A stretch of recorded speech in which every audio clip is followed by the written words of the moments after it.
Welcome to Make Video Now. My name is James Atkinson and this channel is dedicated to bringing you the best tips, tricks and reviews of compact, pocketable video equipment. And not only that, but how to make that video that you've taken look beautifully professional so you can wow your friends and families with your creations and maybe even go on to start your own YouTube channel. I started my first YouTube channel just about 2 years ago. Well, I started filming for it 2 years ago. It took me 6 months to get the courage to post anything on YouTube the first time. And I've had an amazing journey in that 18 months since I started creating my YouTube channel. And I really wanted to share with you my journey from there to now and how it's grown and evolved. And I want to save you making some of the mistakes that I made in the beginning. Now, today's episode is going to be a review of one of the most powerful film-making pieces of equipment that anybody could own, and that is the iPhone, and not just any iPhone, the iPhone 11. Now, this is not the Pro Edition. I don't think the Pro Edition is worth the extra £320. I've just come from the iPhone X to the 11, and the iPhone X had the telephoto lens that this is missing, and I never really used it. This does have two cameras, however. It has a 26mm wide-angle lens, just like the iPhone X and all the other iPhones of late. But it also has an ultra-wide lens.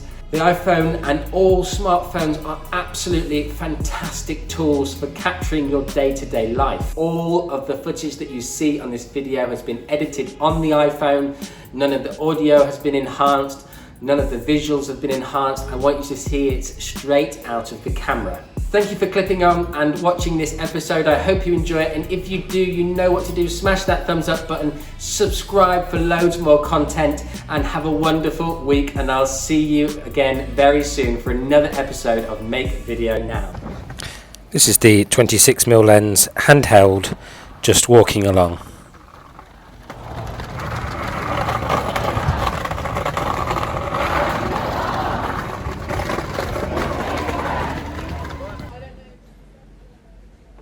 This is the 13mm lens that just has digital stabilization, handheld.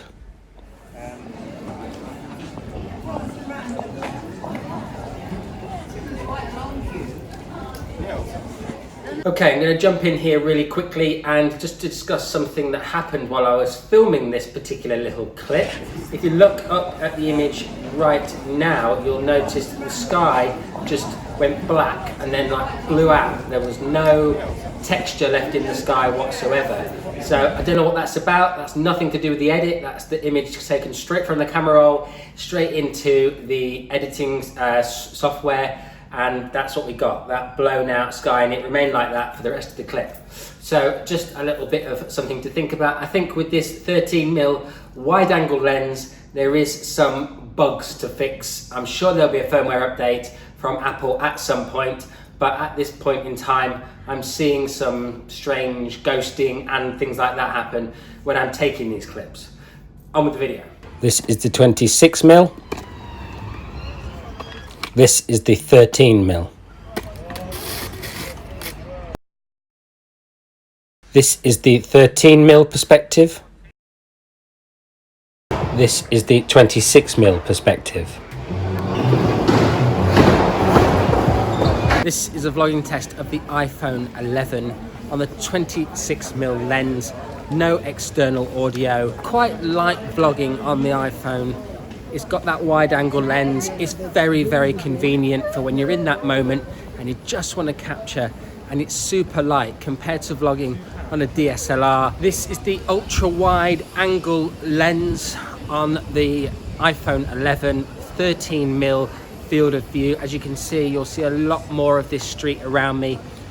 This has got digital image stabilization as opposed to the optical image stabilization that you will see on the 26mm lens.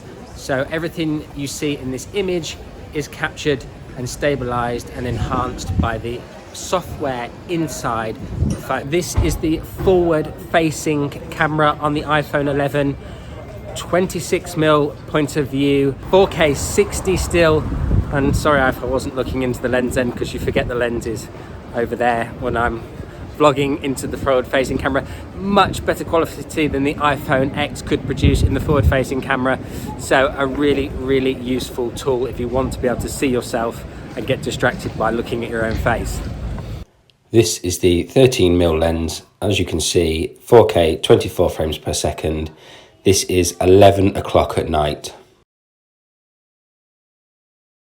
13mm lens again with the 1080p now, but with the auto low light. It is only available in 1080p. It is much improved in low light scenarios. 26mm lens again in 4K 24 frames per second.